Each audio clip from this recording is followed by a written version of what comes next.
Pai amarra suas filhas no deserto por serem virgem aos 30 anos. Mas um fazendeiro pobre faz isso. Você já ouviu falar de um pai que, tomado por uma loucura sem explicação, amarrou as próprias filhas em pleno deserto apenas porque elas chegaram aos 30 anos ainda sendo virgens? Pois é, o que vou contar aqui aconteceu no interior do Brasil, numa época em que a honra da família valia mais do que a vida das pessoas.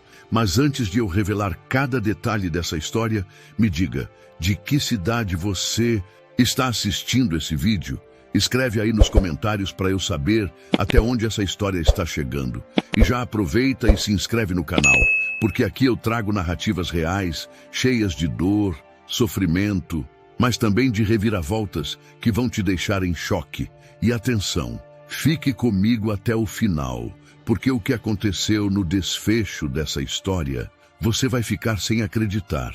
Eu preciso que você imagine comigo o sertão brasileiro da década de 1950, quando o vento quente levantava poeira na estrada de chão e o silêncio das tardes parecia rezar junto com as cigarras. A cidade se chamava Santa Aurora, um recorte de barro e telha cravado entre mandacaros e açudes rachados. Havia a igrejinha branca no alto do morro, o coreto na praça, o armazém do seu Anselmo com cheiro de café torrado e querosene, e um rádio chiando notícias distantes que quase nunca chegavam por aqui.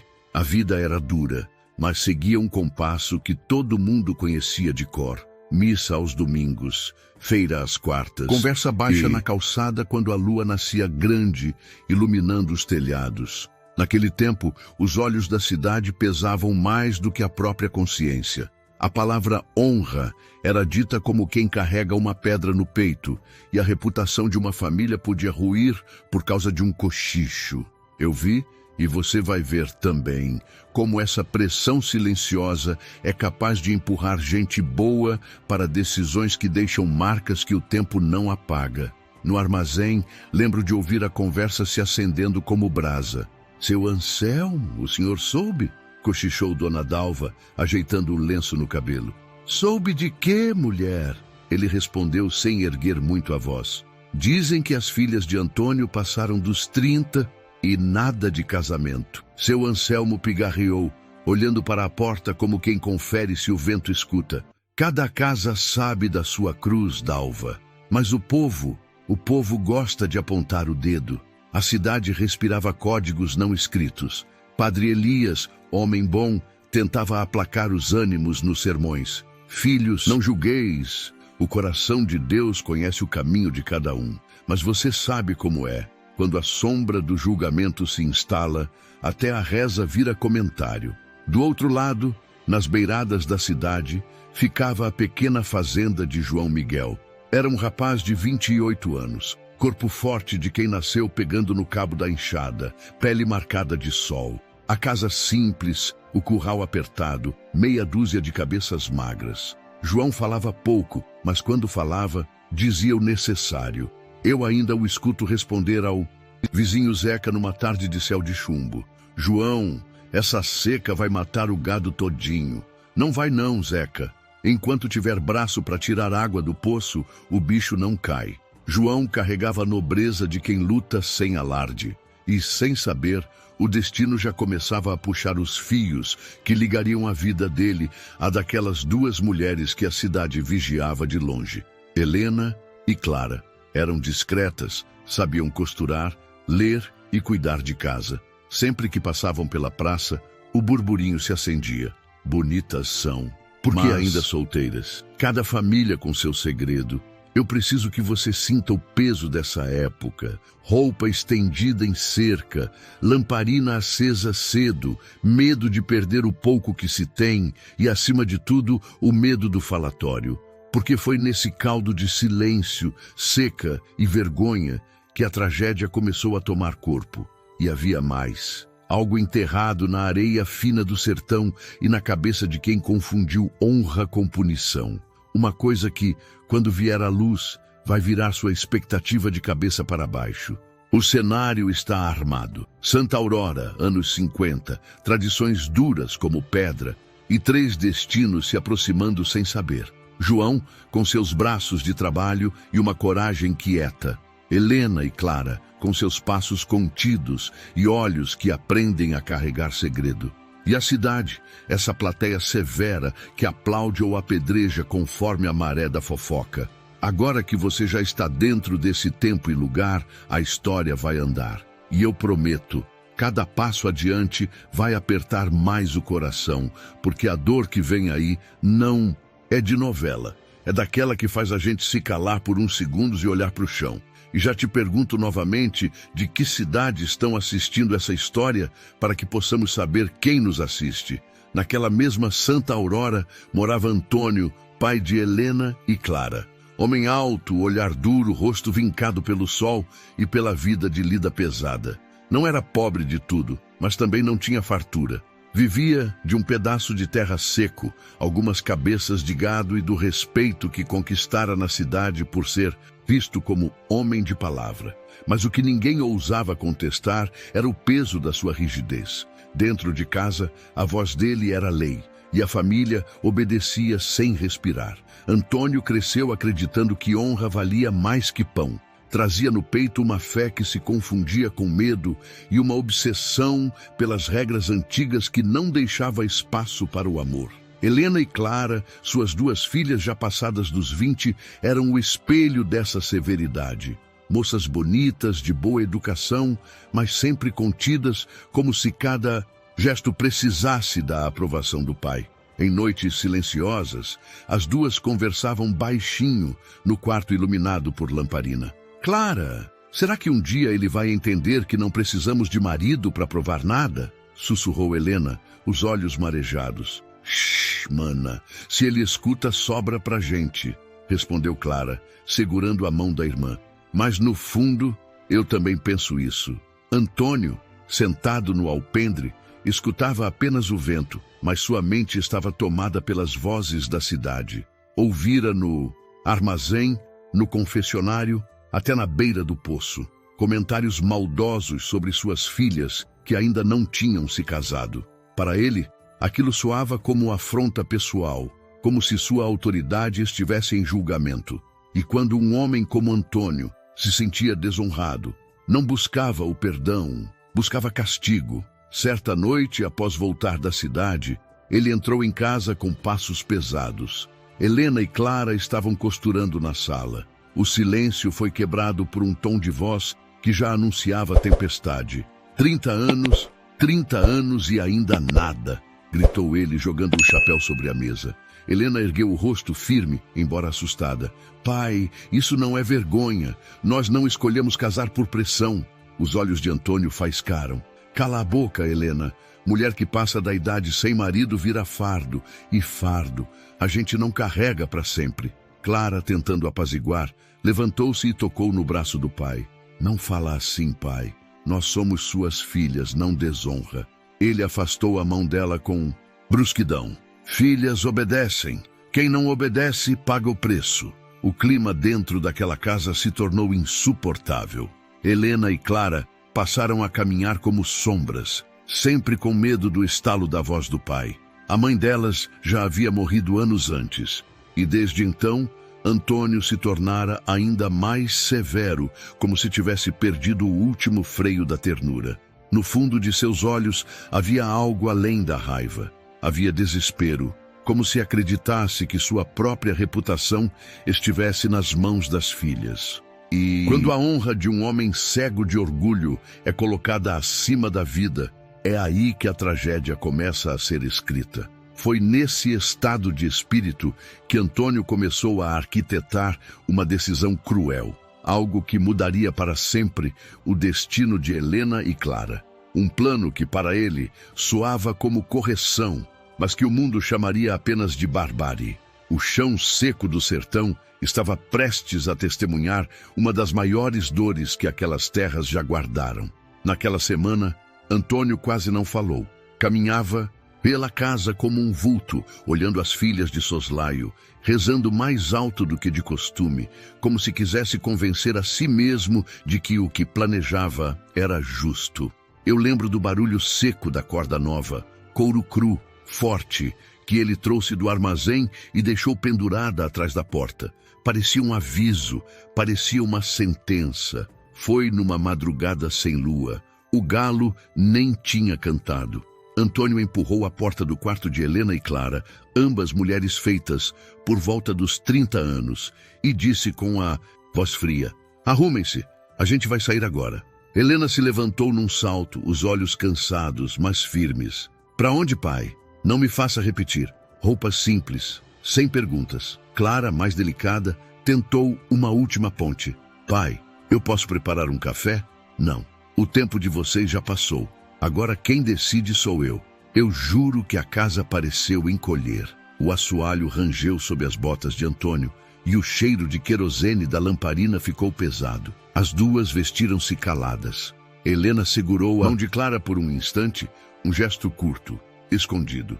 Tinham medo, mas tinham uma a outra. Lá fora, o carro de boi esperava. As rodas rodavam devagar, cortando a terra seca do terreiro. O vento da madrugada vinha ardido, levantando poeira fina. Helena tentou sentar-se no banco ao lado do pai. Ele apontou a tábua de trás com a cabeça. "Vão ali." A estrada de chão parecia mais comprida naquela hora. O céu ainda estava escuro e os bichos do mato davam notícia de longe. Antônio tocava os bois, com pressa, como quem quer terminar a tarefa, sem olhar nos olhos da própria consciência. Eu via as sombras das árvores da caatinga se esticando, desenhando dedos no chão. Quando chegaram ao vão do Oiticica, já havia uma claridade pálida no horizonte. Ali, a paisagem era um pedaço de deserto encravado no sertão. Areia branca, galhos secos, mandacaros salpicados como sentinelas. Antônio saltou, puxou a corda.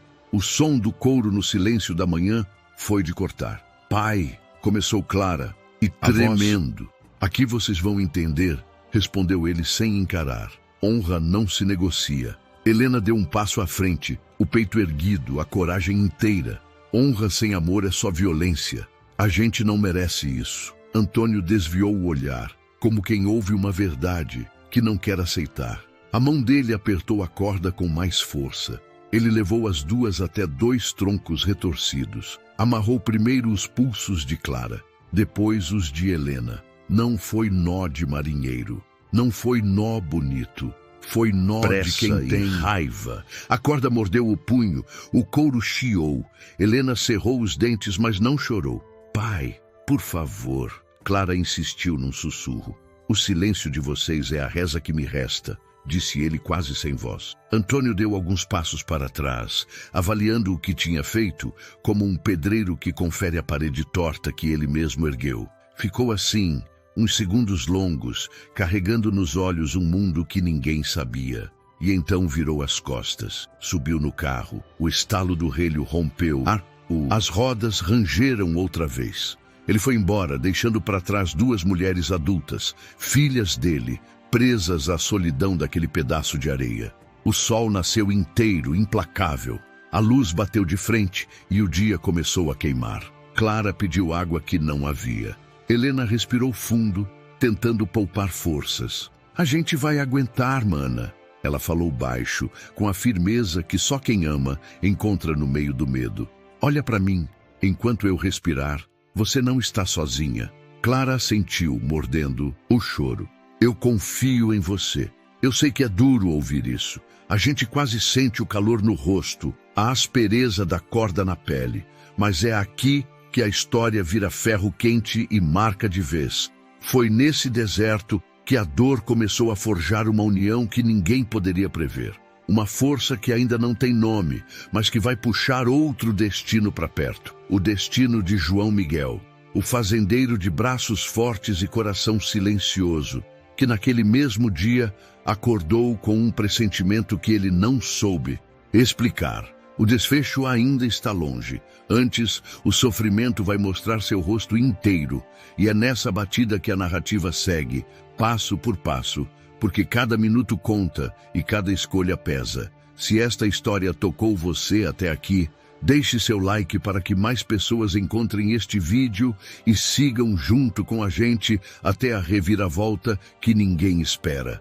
Enquanto o sol rachava a terra do sertão e Helena e Clara permaneciam amarradas à própria dor, em outra parte de Santa Aurora, um homem já estava de pé antes do galo cantar. João Miguel, 28 anos, corpo largo de tanto carregar peso, músculos talhados pela enxada e pela lida com o gado, caminhava descalço pelo terreiro batido da sua pequena fazenda. O suor lhe escorria cedo, mas ele seguia firme, porque a vida nunca lhe dera escolha fácil. João perdera a mãe ainda menino, e o pai partira cedo também, deixando apenas um pedaço de terra seca e a lembrança de que trabalhar era o único jeito de sobreviver. Cresceu sozinho, com o sol como companheiro e a enxada como destino. Apesar disso, não carregava rancor. Quem o conhecia sabia. João era de fala curta, mas de coração largo. Naquela manhã, encostado no curral, falava com o vizinho Zeca, que viera ajudar a apartar 2 reses. João, essa seca está acabando com tudo. O que vai ser da gente? Disse Zeca, enxugando o rosto com o chapéu. João respondeu firme, olhando para o horizonte que tremia de calor. A gente aguenta, Zeca. O sertão ensina a gente a ser duro na pele e mole no coração. Enquanto tiver braço, não falta água nem capim. Era esse espírito que fazia dele respeitado, mesmo sem dinheiro, mesmo sem grandes posses. Na cidade, falavam dele com certo misto de admiração e estranhamento. Um homem bonito, forte, trabalhador, mas sozinho. As moças suspiravam por ele na feira, mas João parecia ter olhos apenas para a terra, como se guardasse algo esperando a hora certa de acontecer. Na varanda de casa, João olhou para o cavalo baio que herdara do avô.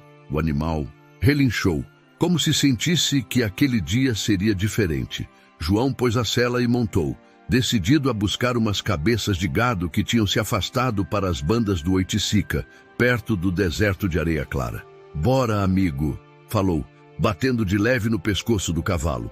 "Hoje a lida vai ser longa." O caminho era áspero, mas João estava acostumado. Enquanto cavalgava, o pensamento dele vagava. Lembrou da mãe cantando uma cantiga antiga, lembrou do pai ensinando a abrir a roça com braço firme.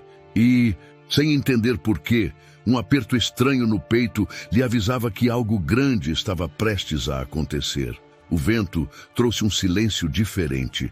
Nem o canto dos pássaros, nem o barulho do gado. Só o farfalhar seco da caatinga. João puxou as rédeas, olhou em volta. O cavalo respirou fundo, inquieto. Foi então que, ao longe, no meio da claridade dura da manhã, ele viu algo que o fez franzir a testa. 2 vultos imóveis contra os troncos retorcidos do Oiticica. A princípio pensou serem viajantes, descansando, mas o coração acelerou quando percebeu que não se mexiam. João apertou o passo, o cavalo galopou. Quanto mais se aproximava, mais o estômago dele se revirava. O sol queimava, a areia refletia a luz, e aqueles corpos pareciam quase parte da paisagem. João não sabia ainda, mas estava prestes a mudar sua vida, porque naquele pedaço de sertão, onde Antônio abandonara as filhas, o destino começava a costurar os fios que uniriam um homem marcado pela solidão e 2 mulheres quebradas pela crueldade. O encontro estava traçado, e dali em diante a história não teria mais volta. O sol já estava alto quando João chegou ao vão do Oiticica. O cavalo bufava, incomodado, como se pressentisse algo estranho. O silêncio ali era mais pesado que o normal. Nem o canto das aves, nem o farfalhar dos galhos secos. Apenas o vento soprando, carregando a poeira que se grudava na pele. De repente, João puxou as rédeas e ficou imóvel. Seus olhos se arregalaram ao perceber 2 figuras presas a troncos retorcidos, os braços esticados, os pulsos marcados por cordas grossas. O peito dele se apertou. "Meu Deus do céu!" murmurou, pulando do cavalo num salto. Aproximou-se correndo. Viu primeiro Clara, a mais frágil, com os lábios rachados, a pele ardendo de sol. Depois, Helena, que mesmo desfalecida, ainda tentava manter a cabeça erguida. "Moças", chamou, a voz embargada. "Pelo amor de Deus, quem fez isso com vocês?" Helena abriu os olhos devagar. A visão turva, encontrou o rosto dele. A boca dela tentou formar palavras. Água foi só o que conseguiu dizer. João sentiu um nó na garganta. Tirou o cantil preso à cela e molhou os lábios dela com cuidado. Depois, ajudou Clara, que soluçava baixinho. Aguentem firme. Eu vou tirar vocês daqui agora mesmo. Com a faca que carregava no cinto, começou a cortar as cordas. A lâmina deslizou pelo couro grosso. Quando os pulsos se soltaram, Helena caiu sobre ele, sem forças. João a segurou, firme, e por um instante ficou olhando aquele rosto marcado pelo sofrimento. Havia beleza, mas havia também dor que ele nunca tinha visto igual. Clara, mais fraca, mal conseguia manter-se de pé. "Quem é você?" perguntou ela com a voz rouca. "Sou João Miguel, tenho minha fazenda aqui perto. Não se preocupem, vou cuidar de vocês." Helena respirou fundo, como se quisesse acreditar. "Meu pai..." começou, mas a voz falhou. "Shh, não precisa falar agora. Depois você me conta. Primeiro, vamos tirar vocês daqui." Ele as colocou com esforço sobre o cavalo. Segurava Clara de um lado, Helena do outro, enquanto caminhava a pé, guiando o animal de volta para sua fazenda. O suor escorria, o coração batia rápido, não só pelo cansaço, mas pela indignação que já crescia dentro dele. Quem seria capaz de tamanha crueldade? No caminho, Helena voltou a falar quase num sussurro. "Você não entende. Ele pode voltar atrás de nós." João parou, olhou nos olhos dela e disse com firmeza: "Enquanto eu respirar, vocês não vão passar por isso de novo." Aquelas palavras ficaram suspensas no ar, mais fortes que a secura do sertão. Pela primeira vez, Helena sentiu que havia alguém disposto a lutar por elas. E João, sem perceber, dava o primeiro passo em direção a um destino que ligaria sua vida àquelas mulheres para sempre.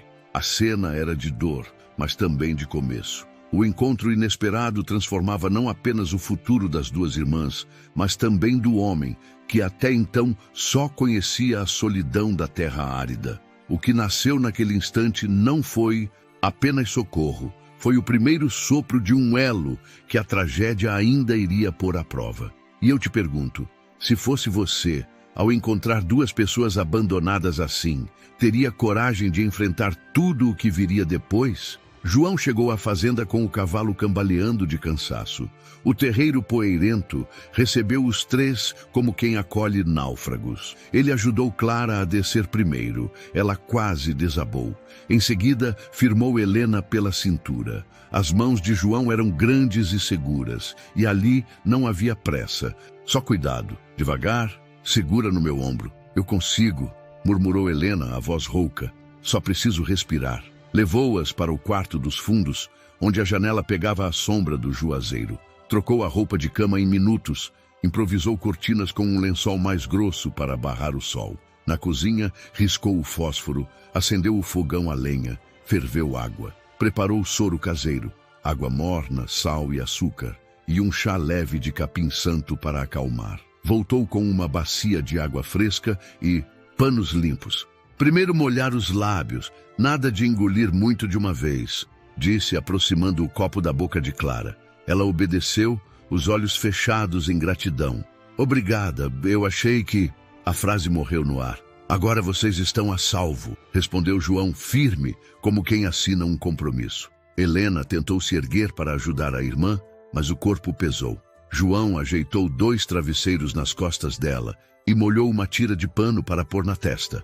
"Está ardendo menos?" "Está. Você é muito bom", ela disse, encarando-o por um segundo que pareceu inteiro. O dia correu em silêncio de enfermaria. João alternava compressas frias, pequenas colheradas de soro e um caldo ralo de feijão com farinha fina. Quando o sol inclinou, trouxe babosa cortada para hidratar os pulsos feridos pelas cordas. "Vai arder primeiro, depois melhora", avisou.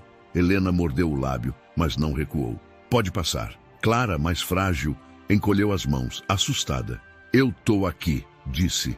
Helena, pegando na mão dela. "Olha para mim." João viu aquele gesto e entendeu. Antes de chegarem ali, as duas tinham sido o porto uma da outra. No meio da tarde, Zeca apareceu no portão com um saco de milho no ombro. João o interceptou ainda no terreiro. Deixa aí, Zeca. Amanhã eu acerto. Ué, e essa janela fechada a essa hora? Tá tudo bem? João respirou fundo. Tá, só peguei uma insolação mais cedo. Quero descansar. Zeca olhou desconfiado, mas assentiu. Se precisar, grita. Quando o vizinho se afastou, João prendeu a tramela e voltou ao quarto dos fundos com passos medidos. Ali dentro, a respiração das duas marcava o tempo. Ao cair da noite, Clara adormeceu. Helena, acordada, observava o teto. João chamou num fio de voz. Tô aqui. A gente não pode ficar muito tempo. Ele pode vir. João sentou na beira da cama, a face sombreada pela lamparina. Escuta, vocês não vão a lugar nenhum antes de melhorar. Eu não vou entregar vocês para dor outra vez. Ela o estudou séria. Por que faz isso por duas estranhas? Ele pensou um instante, como quem recolhe palavras num cesto. Porque o sertão já é duro demais quando a gente tem escolha. Sem escolha, vira desumano. Mais tarde, Helena tentou levantar para lavar o rosto. As pernas fraquejaram. João a amparou pela cintura. Os dois ficaram próximos, respirando o mesmo ar quente da noite. Eu consigo sozinha, disse, mas não se afastou. Sozinha, ninguém consegue tudo, ele respondeu, aproximando a bacia e o pano. Clara despertou assustada no meio da noite, chamando pela irmã. Helena! Helena se ergueu, doendo por dentro, e a abraçou. Eu tô aqui. João se levantou para dar espaço. Virou o rosto como quem respeita o tempo da dor alheia. Ficou do lado de fora, no alpendre, escutando o canto distante de um bacural.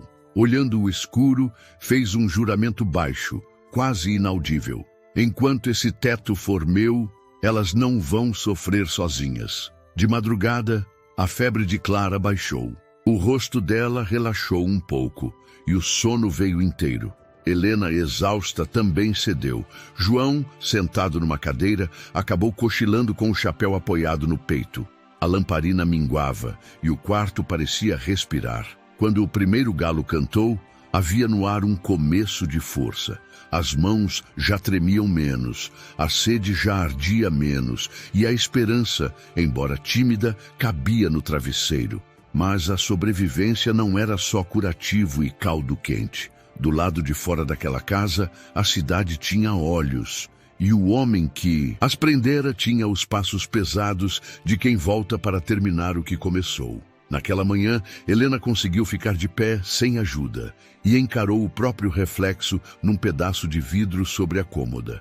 O rosto queimado, os pulsos marcados, mas o olhar claro. Ali, diante do espelho torto, entendeu que a vida não voltaria a ser como antes. Também entendeu outra coisa, que a assustou e confortou ao mesmo tempo. A presença de João lhe dava um chão novo, um chão que nascia da dor, mas que começava a parecer destino. A luta pela sobrevivência, naquela casa simples, tinha vencido a primeira hora, o primeiro dia. O corpo cedia um pouco, o medo não. E era o medo que agora começava a ditar o próximo passo. Um passo que envolvia silêncio, discrição e um segredo pesado demais para caber só entre 3 pessoas. Porque no sertão, segredo não é o que a gente esconde, é o que o vento jura que viu e insiste em contar. Nos dias que se seguiram, a fazenda de João Miguel virou um abrigo silencioso. Não havia risos, não havia passos apressados no terreiro. Havia sussurros, portas fechadas com cuidado e uma combinação de gestos que só quem teme ser visto entende. João acordava antes da luz, varria as marcas de pegadas no quintal e apagava qualquer sinal que denunciasse a presença de 2 mulheres dentro de casa. As roupas de Helena e Clara secavam por trás do curral, escondidas entre panos de saco para que vizinho nenhum estranhasse. Enquanto estiverem aqui, a gente fala baixo e evita janela, explicou João com firmeza tranquila. Não é covardia, é proteção. Helena assentiu. Eu entendo.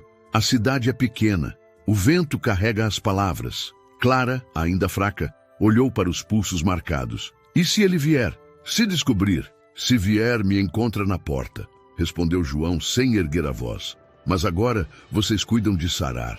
O segredo não era só esconder o corpo, era esconder a alma. Helena olhava a casa simples com gratidão e culpa misturadas. Queria ajudar e, ao mesmo tempo, temia se tornar o motivo de uma ruína que não mereciam.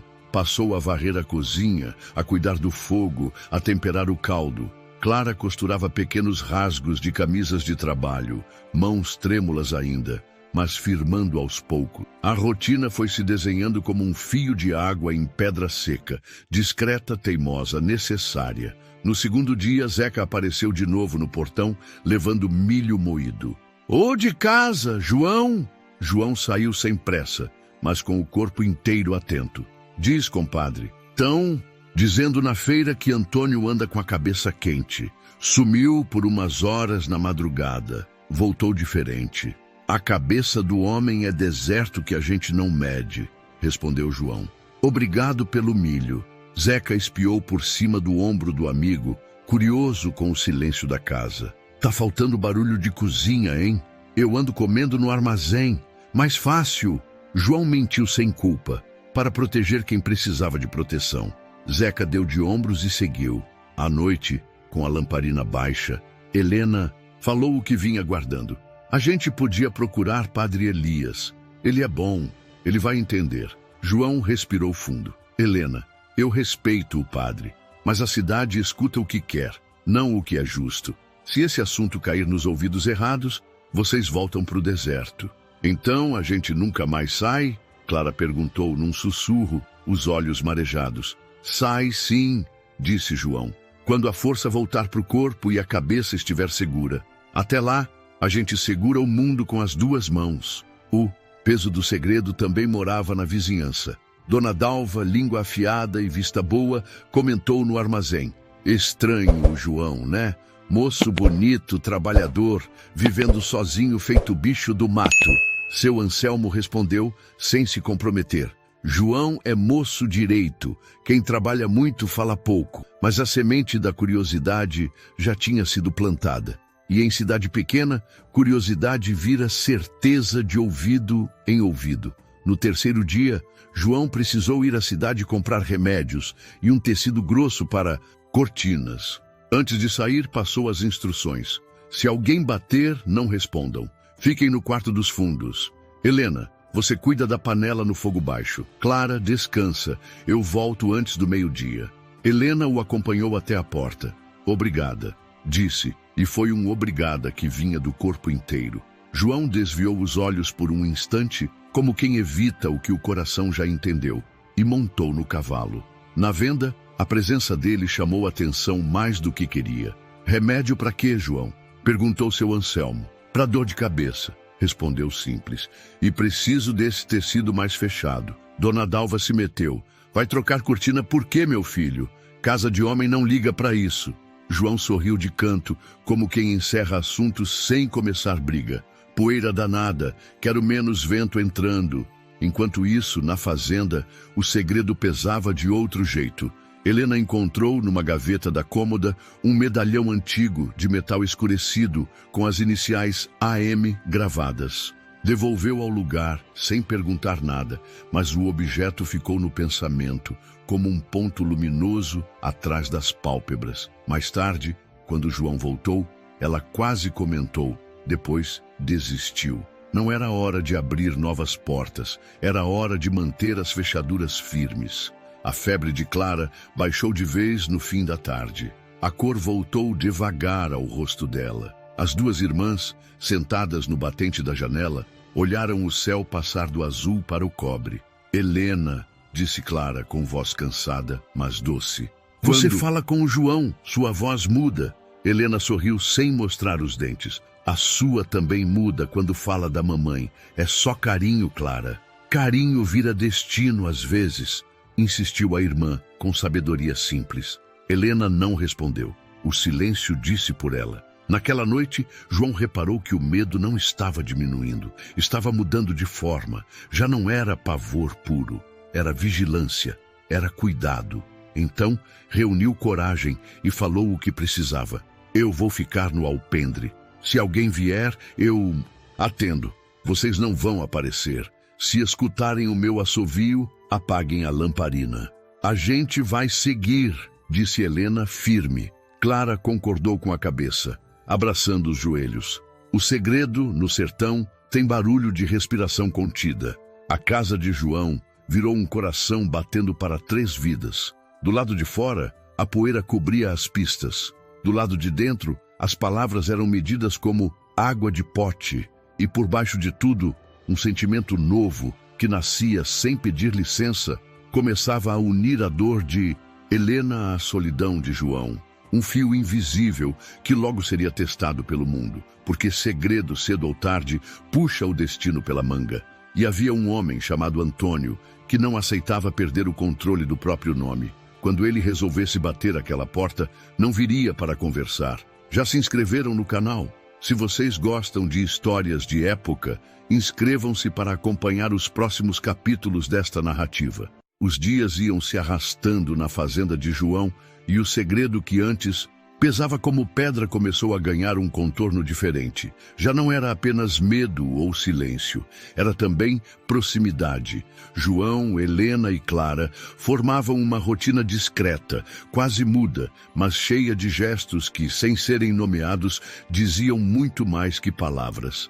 João continuava saindo cedo para a lida com o gado. Voltava com os ombros queimados do sol, a camisa aberta no peito, carregando lenha ou água. Helena o observava pela janela, enquanto mexia a panela de feijão no fogo. O olhar dela, que no início era só gratidão, começou a trazer outra coisa, um reconhecimento profundo, uma sensação de segurança que nunca havia sentido nem dentro da própria casa. Numa tarde quente, Clara estava deitada descansando quando Helena saiu até o curral para levar uma moringa de água para João. Ele estava aparando cercas, suado, o braço cheio de poeira.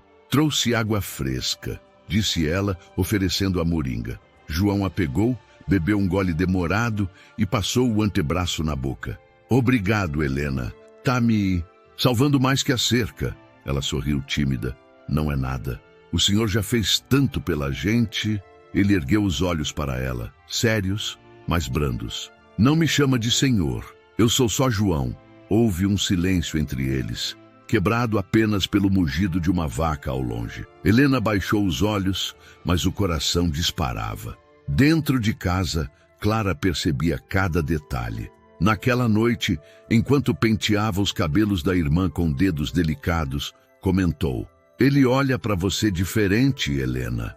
Você também olha para ele." "Clara, não fala isso. Nós temos problemas demais." "Eu sei, mas o coração não pergunta se é hora certa." O amor começou a se manifestar nos detalhes. João separando a parte mais macia da carne para as duas, Helena cuidando de costurar um rasgo na camisa dele, Clara percebendo os dois trocarem olhares longos sem coragem de assumir. Certa vez, durante a ceia, Clara cochilava à mesa. Helena tentou levá-la para o quarto, mas quase não conseguiu com o peso da irmã. João se levantou rápido e a ajudou, segurando Clara com cuidado. Na penumbra do quarto, ficaram os dois lado a lado, ajeitando a irmã no leito. Quando Clara se ajeitou e respirou tranquila, Helena suspirou de alívio. "Obrigada, João. Sem você, não sei o que seria de nós." Ele a olhou demoradamente. "Eu que agradeço. Desde que vocês chegaram, minha casa deixou de ser só silêncio." Foram essas pequenas confissões, escondidas na sombra da noite, que começaram a unir o destino dos dois. Não havia beijos, não havia juras. Havia um amor silencioso, construído na partilha da dor, na cumplicidade de sobreviver juntos. Na varanda, em noites de luar, João se sentava para afiar a faca de trabalho. Helena, ao lado, costurava em silêncio. Nenhum dos dois precisava falar muito. A presença bastava. O vento do sertão passava entre eles, carregando poeira, mas também um entendimento profundo, como se a vida tivesse reservado aquele encontro justamente para redimir o sofrimento de ambos. Clara, mesmo adoentada, sorria ao ver a cena. Sabia que algo maior estava nascendo e, no fundo, torcia para que a dor que as unira fosse também a ponte para a felicidade que parecia impossível. Mas no sertão Nada fica escondido por muito tempo, e o amor silencioso, que crescia como raiz em terra seca, logo seria posto à prova pelo retorno de quem havia iniciado toda aquela tragédia. Antônio, o pai severo, que ainda acreditava que a honra estava acima do amor. O sertão parecia respirar pesado quando Antônio reapareceu na cidade, os olhos fundos, a barba por fazer e o semblante de quem não dormia há noites. Desde o dia em que deixara as filhas amarradas no deserto, algo nele mudara, não para o arrependimento, mas para a fúria. A notícia de que Helena e Clara haviam sido vistas vivas mexeu com ele como ferro em brasa. Orgulho ferido é faca sem cabo. Corta a mão de quem segura e sangra quem estiver por perto. Na feira, o povo cochichava. Antônio voltou estranho. Anda rondando a venda como quem caça rastro. Dizem que as filhas sumiram do mapa. Será que morreram mesmo? Ele ouvia cada palavra e por dentro alimentava ainda mais o rancor. Numa noite abafada, ao pé de um lampião na varanda do armazém, Antônio confidenciou ao compadre Lourenço: se alguém deu guarida àquelas duas, vai pagar caro. Elas me desonraram, Lourenço. A cidade ri de mim pelas costas. Lourenço baixou o tom, meio desconfortável. Antônio, são tuas filhas. Sangue teu. Não é desonra, é destino. O povo fala de tudo. Não! Quem não me obedece não carrega meu nome. Vou buscar as duas, nem que seja no inferno. Enquanto isso, na fazenda de João, o ambiente começava a pesar. O cachorro latiu durante 2 madrugadas seguidas, sem motivo aparente. João, desconfiado, carregava a espingarda encostada na parede do quarto. Helena percebia a tensão. Você acha que ele está por perto? Perguntou, a voz baixa, enquanto Clara dormia. Eu acho que quem semeia ódio não descansa. Ele vai voltar. E quando voltar, não vai vir de mãos vazias. Helena engoliu seco, sentindo o coração bater mais forte. 2 dias depois, Clara teve forças para sair até o terreiro. Ficou debaixo do juazeiro, respirando o ar seco como se fosse novidade. Sorriu fraco para João. Aqui, mesmo com a seca, é mais vivo do que na casa do meu pai. Helena, ao lado, acrescentou: porque aqui tem respeito. E respeito é o que ele nunca soube dar.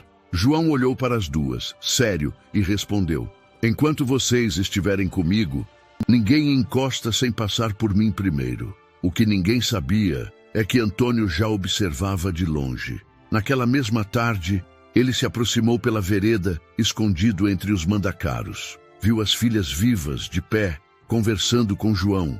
O sangue ferveu. As mãos tremeram ao apertar a coronha do revólver na cintura. Então é aqui que vocês se escondem, rosnou para si mesmo. A decisão já estava tomada. Ele iria tirar as filhas dali, custasse o que custasse. E no íntimo, o ódio contra João crescia ainda mais. O fazendeiro pobre, que só queria oferecer abrigo, agora era visto como inimigo. O confronto não era mais uma possibilidade, era questão de tempo. A noite caiu. João ficou no alpendre, o olhar perdido na escuridão. Helena sentou-se ao lado dele. Você sente? Perguntou ela. Sinto, respondeu João firme. O perigo está rondando, mas eu não fujo, nem por mim, nem por vocês. Helena abaixou os olhos, emocionada. Havia em sua voz uma mistura de medo e gratidão. Do lado, de fora, escondido, Antônio ainda observava, tomado por um sentimento que misturava posse e ira. No silêncio da noite, ele planejava o próximo passo. E aquele passo traria sangue. E eu quero saber de você. Essas mulheres, que foram tratadas como desonra apenas por serem virgens, merecem justiça? Se sim, deixe nos comentários. Justiça por Helena e Clara. O dia amanheceu pesado, desses em que o ar parece não caber no peito.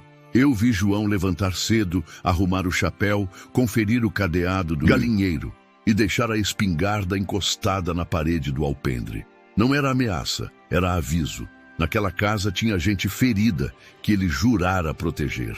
Helena passou café preto numa caneca de ágata e ficou de pé ao lado da pia, as mãos trêmulas. Clara Ainda se recuperando, respirava mais firme, mas o olhar dela não desgrudava da porta. O silêncio carregava um nome: Antônio. Não demorou.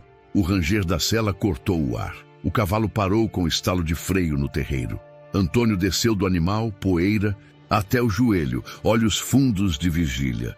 Empurrou o portão com a bota e entrou sem pedir licença, como quem pisa no próprio chão. "Onde estão?" rosnou, a voz baixa e cheia de veneno. João deu um passo à frente, ocupando o meio da varanda. "Aqui quem chega pede a palavra", disse, parecendo maior do que era. Antônio ergueu o queixo. "Não vim conversar. Vim buscar o que é meu." Helena apareceu no batente, o rosto pálido, mas firme. "Pai, a gente não é objeto, nem marca de gado." Ele encarou a filha como quem encara o sol sem piscar. "Você me deve obediência, as duas me devem." João estendeu o braço num gesto que pedia calma sem ceder terreno. "Ninguém aqui deve nada para a sua honra, Antônio. Aqui dentro, quem manda é o respeito." A palavra respeito ficou pairando, pesada. Antônio riu, sem humor, puxando com 2 dedos a aba do chapéu. "Bonito de ouvir, feio de engolir, um peão de meia dúzia de vacas se metendo na cabeça da minha família. Eu me meto onde a covardia entra primeiro", retrucou João, ainda sem elevar a voz. "Suas filhas não são desonra, são gente, adultas." Clara deu 3 passos para fora, segurando no ombro de Helena. "Pai, olha para mim. A gente não te desonrou. A gente só..." "Calha a boca", cortou Antônio, a mão indo instintiva à cintura onde o coldre escondia o metal. O gesto não completou o caminho, mas o recado veio inteiro. Eu juro que o mundo ficou estreito naquele terreiro. O sol, que a essa hora já torrava o chão, parecia acender as palavras. João avançou um passo, ficando à distância de braço. "Se o senhor tocar nelas de novo, vai ter que passar por mim. Eu já passei por coisa pior que você, rapaz", cuspiu Antônio, encarando-o de cima a baixo. "Não vai ser um cabra bonito e falador que vai me impedir de colocar ordem na minha casa." João sorriu de canto sem alegria. "Quem confunde ordem com ódio perde o rumo.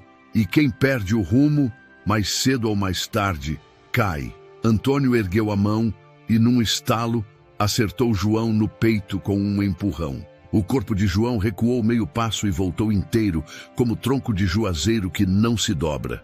Então, o velho partiu para cima, a raiva guiando onde a razão faltava. Os dois se chocaram no alpendre. Braço, poeira, tábua rangendo. Helena gritou: "João, volta pro quarto, Helena." Ele respondeu sem perder o foco. O revólver de Antônio bateu na quina da mesa e caiu na poeira do terreiro. Por um segundo que durou uma eternidade, ninguém respirou. Os 3 pares de olhos desceram juntos, o metal preto, pesando no chão claro. Antônio se lançou primeiro, João também. Os dedos tocaram a arma quase ao mesmo tempo.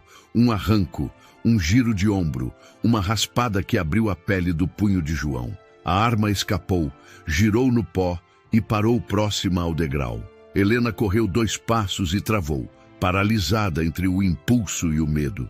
Clara agarrou o poste da varanda para não cair. "Pai, basta!" ela disse, a voz embargada.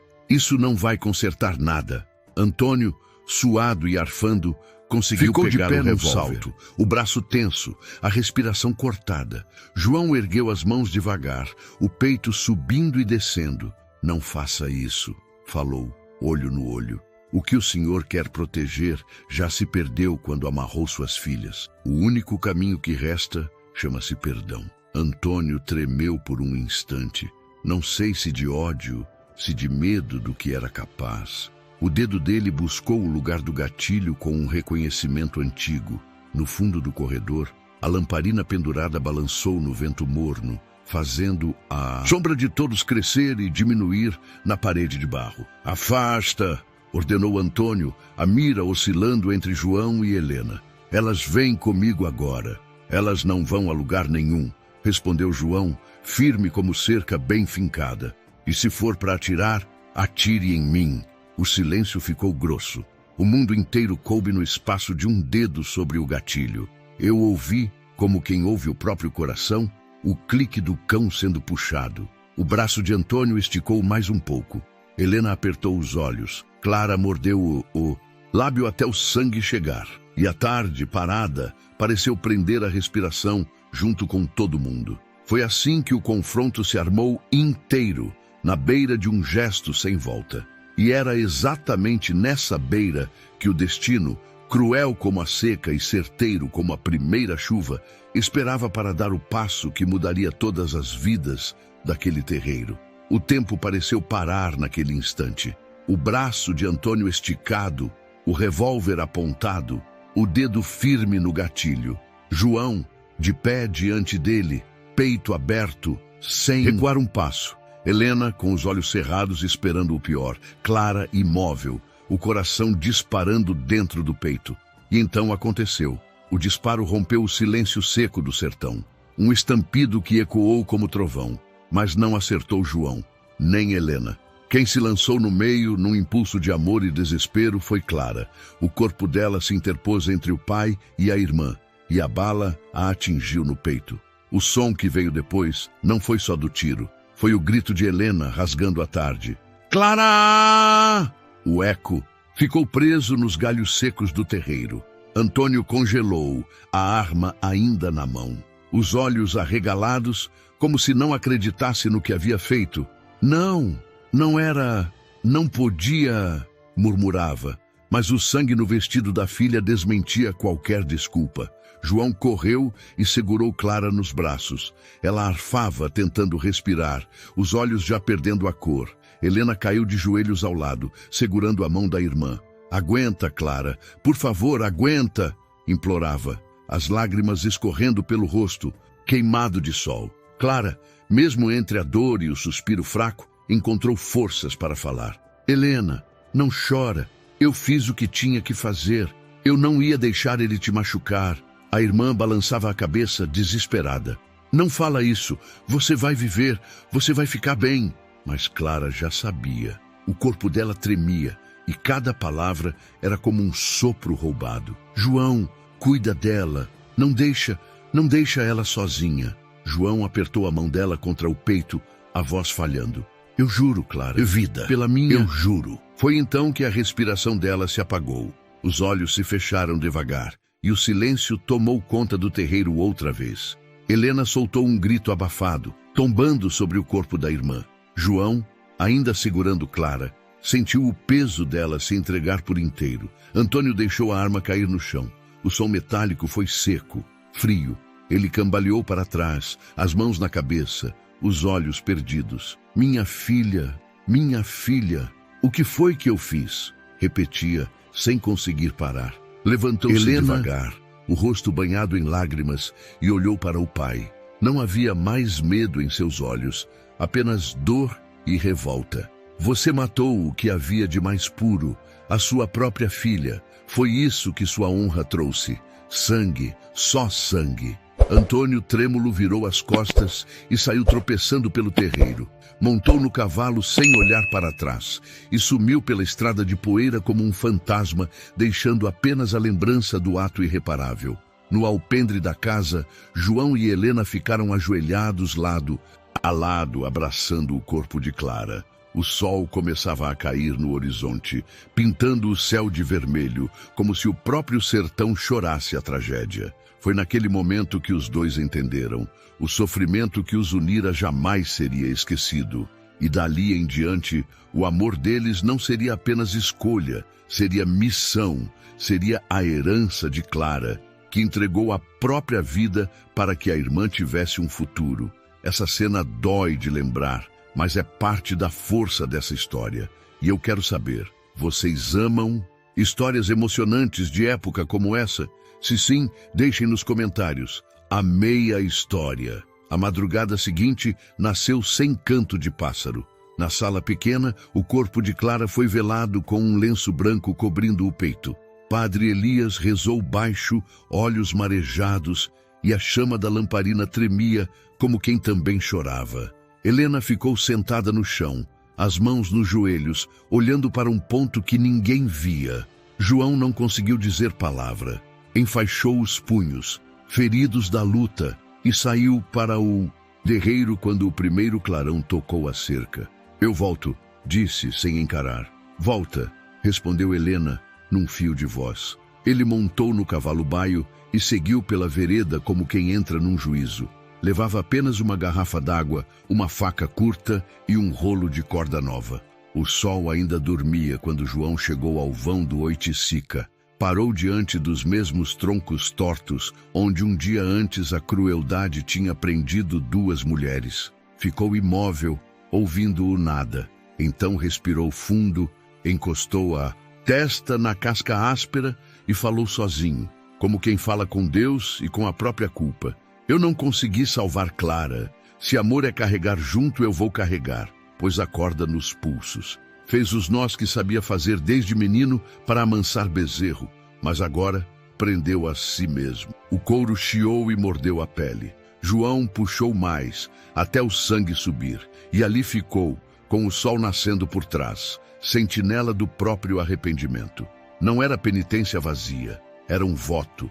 Queria sentir no corpo a dor que Helena e Clara tinham sentido. Queria que o sertão testemunhasse que o amor dele não era palavra bonita de alpendre, era carne e fogo. Horas depois, Zeca estranhou ver o cavalo de João sem dono, pastando perto do Oiticica. Aproximou-se e levou um susto. Homem de Deus! João, o que foi que você aprontou? Me deixa aqui, pediu João, os lábios rachados. Até o sol dobrar para o poente. Depois você solta esses nós. Você ficou doido? Ainda não. Mas talvez eu saia daqui mais certo do que sinto. Zeca hesitou, olhou o céu, olhou o amigo e entendeu que não adiantava discutir com quem carrega promessa nos olhos. Montou no cavalo e foi avisar Padre Elias. A notícia correu mais rápido que vento de agosto. João se amarrou no deserto. Gente da feira cochichou. Dona Dalva benzeu a testa, seu Anselmo suspirou. Tem dor que só se apazigua quando encontra coragem. Quando o sol já queimava alto, Helena apareceu no vão do Oiticica.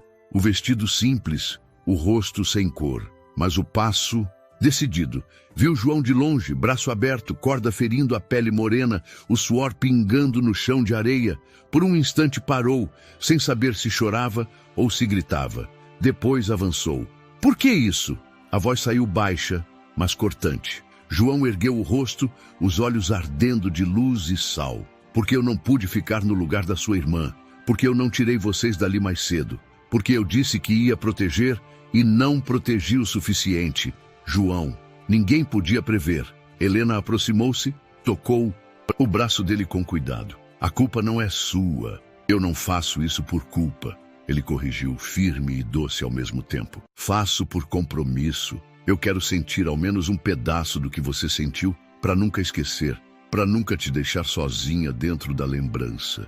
Ela piscou e as lágrimas que teimavam em não cair vieram de vez. Você vai se machucar.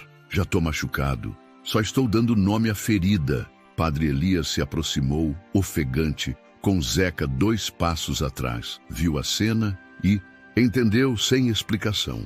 Meu filho, disse o padre, o amor verdadeiro não precisa de espetáculo. Não é espetáculo, padre. João respondeu sem hostilidade. É marca, para eu acordar todos os dias lembrando que a vida dela vale mais que a minha paz. Helena, então, enxugou o rosto com o dorso da mão, respirou fundo e falou do lugar mais íntimo da sua coragem. Se é para ser marca, então que seja nossa. E antes que alguém impedisse, ela passou a mão na corda, apertou um pouco, mais um dos nós, não para ferir, mas para selar a promessa, e encostou a testa na de João, os olhos fechados. Por um momento, o sertão ficou de fora e só havia os dois, respirando juntos, do mesmo lado da dor. Quando o sol começou a descer, Zeca afrouxou os nós. A pele de João estava em carne viva, os pulsos cortados, mas o olhar tinha mudado. Não era mais o de um homem que socorre, era o de um homem que assume. Ele tirou do bolso o medalhão antigo que Helena havia visto dias antes, metal escurecido com as letras AM, e colocou nas mãos dela. Era da minha mãe, Ana Marta. Ela dizia que essas letras eram amor e misericórdia. Eu carreguei para lembrar dela. Agora, quero que você carregue para lembrarmos da Clara. Helena fechou a mão sobre o medalhão.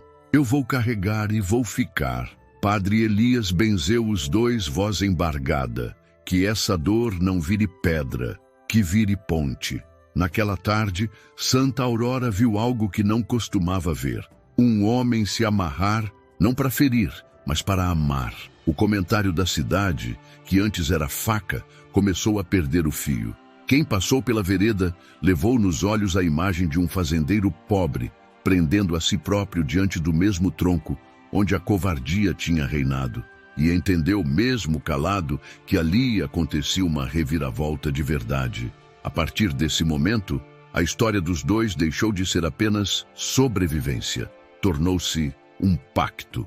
O sofrimento, que parecia só destruir, agora unia, e a memória de Clara, longe de ser só luto, passou a ser a razão. Um nome dito antes de dormir, um cuidado a mais no amanhecer, um futuro plantado na terra seca, com a certeza de que, quando a chuva viesse, haveria colheita. Depois daquela tarde no Oiticica, quando João se amarrou nos troncos para dividir na pele a dor das irmãs, a vida deles mudou para sempre. A fazenda, antes lugar de silêncio e solidão, se tornou espaço de lembrança e promessa. Clara não estava mais ali, mas cada canto da casa parecia guardar sua voz. Suave, seu riso apagado, sua coragem final. Helena acordava cedo, acendia o fogo no fogão de lenha e olhava para a cadeira vazia da irmã. O coração se apertava, mas logo ela sentia o cheiro do café e lembrava do que Clara dissera antes de partir. Não deixa ela sozinha.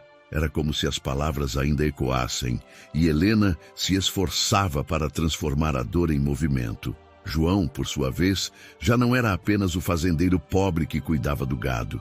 Passou a cuidar também de Helena, com um zelo que nascia sem pressa, mas profundo. Ele ainda carregava os pulsos marcados pelas cordas, cicatrizes que não escondia. Essas marcas são lembrança, dizia ele, mostrando as mãos calejadas. Toda vez que eu olhar para elas, vou lembrar que a nossa vida foi recomeçada no meio da dor. Helena o escutava em silêncio, muitas vezes com lágrimas presas no canto dos olhos. Às vezes, enquanto cozinhava ou lavava roupa no rio, sentia vontade de chorar alto, mas se segurava. Até que um dia, sentada à sombra do juazeiro, desabafou. João, eu tenho medo de não conseguir ser feliz de novo. Parece que a vida arrancou um pedaço de mim. Ele se agachou diante dela, segurou suas mãos e falou com firmeza. A vida arrancou mesmo, Helena, mas a gente vai plantar de novo. O sertão ensina isso todo ano. O sol que queima também abre caminho para a chuva. E quando a chuva vem, até a terra mais rachada floresce. Foram meses de reconstrução. A cidade murmurava menos, porque a tragédia já tinha falado alto. Demais. Alguns olhavam com desconfiança, outros com pena, mas ninguém tinha coragem de apontar João e Helena sem lembrar da morte de Clara. O tempo, ainda que lento, começou a curar. Uma manhã, Helena entrou no quarto de João com um embrulho nas mãos. Dentro estava o medalhão de Ana Marta, a mãe dele. Eu pensei em devolver, ela disse, emocionada. Mas percebi que não preciso devolver, preciso carregar. Porque esse medalhão agora é nosso elo com quem já se foi. João sorriu, os olhos marejados. E com quem a gente ainda vai ser. Foi nesse dia que os dois decidiram, sem precisar de cerimônia nem de testemunhas, que viveriam juntos dali em diante. Não por convenção, não por obrigação, mas porque o amor deles tinha sido forjado na prova mais dura, a perda. Às vezes, à noite, eles se sentavam no alpendre, lado a lado, olhando a lua cheia iluminar o terreiro. Helena apoiava a cabeça no ombro de João e dizia baixinho, Clara estaria feliz de ver a gente assim. João passava o braço por cima dela e respondia, ela não só estaria, ela está. Cada vento que passa aqui traz um pedaço dela. E assim, aos poucos, a dor deu lugar à esperança. A fazenda ganhou cor novamente, Flores nas janelas, cheirinho de pão no forno, o som do riso de Helena ecoando pela casa, que antes era só silêncio. Mas o riso, mesmo leve, carregava sempre uma saudade. E era essa saudade que dava força para seguir. Foi uma reconstrução lenta, sofrida, mas cheia de amor. E no fim, Helena e João aprenderam que a maior reviravolta da vida não é escapar da tragédia, mas transformar a dor em raiz para o futuro. E cada vez que passavam pelo Oiticica, paravam em silêncio. João encostava a mão no tronco marcado. Helena fazia o sinal da cruz e os dois sabiam. Foi ali que perderam Clara, mas foi também ali que nasceram como um só. A vida deles seguiu, marcada pela lágrima e pela lembrança, mas também pela certeza de que o amor que surge no meio do sofrimento é o amor mais forte. E esse amor, ninguém, nem mesmo o deserto, poderia apagar. O tempo passou, mas a memória daquele dia nunca deixou de habitar a fazenda de João Miguel e Helena. O tronco do Oiticica continuou de pé, testemunha muda da tragédia e também do amor que brotou da dor. Clara partira, mas sua coragem se transformou em bússola para a vida da irmã e do homem que a acolheu. Helena, agora mais forte, carregava no peito não apenas a lembrança da irmã, mas também a certeza de que ela não havia morrido em vão. Cada gesto de cuidado entre ela e João era de algum modo um tributo ao sacrifício de Clara. João, por sua vez, deixou de ser apenas o fazendeiro solitário para se tornar parte de uma nova família, construída no meio da perda, mas sólida como a raiz que resiste à seca. A cidade de Santa Aurora nunca esqueceu. Alguns ainda cochichavam, outros aprendiam em silêncio. Mas ninguém podia negar que, do maior sofrimento, nasceu uma história de amor que resistiu ao tempo. Numa tarde, ao enterrar uma muda de árvore, no quintal da fazenda, Helena olhou para João e disse: "Essa árvore vai crescer aqui como a gente cresceu, marcada pela dor, mas de pé, olhando para o céu." João segurou a mão dela e respondeu: "E quando der sombra, vai ser sombra de esperança." E foi assim que eles seguiram, reconstruindo a vida, um dia de cada vez, carregando no coração a lembrança de Clara e a certeza de que o amor verdadeiro pode nascer até mesmo do deserto mais cruel. Essa é uma história de sofrimento, coragem e reviravolta. Agora eu quero ouvir você. O que achou dessa história? Deixe sua opinião nos comentários, porque ela é muito importante. E se essa narrativa emocionou você, deixe o seu like, se inscreva no canal e ajude a compartilhar para que mais pessoas possam sentir essa emoção. E não vá embora ainda, clique na próxima história, porque nos vemos lá para mais uma jornada cheia de emoção e aprendizado.